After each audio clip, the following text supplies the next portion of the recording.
Hello everyone, in today's video, I'm going to show you how to convert SBI Saving Account to Salary Account online. Ensure you already have an active SBI Savings Account. Now, confirm your employer has a tie-up with SBI for salary accounts. Here, collect your employee ID, company details, and salary proof. Keep your Aadhaar, PAN, and ID documents ready for verification. Then, log into SBI Net Banking or YONO app with your credentials. After that, go to the Service Requests or Account Services section. Choose the option to convert the savings account to a salary account. Fill in employer details, employee code, and upload salary proof if required. Next, submit the request and note down the reference number.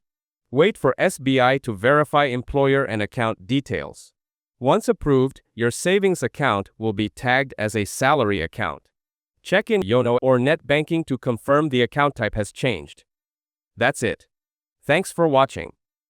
Don't forget to like and subscribe for more videos.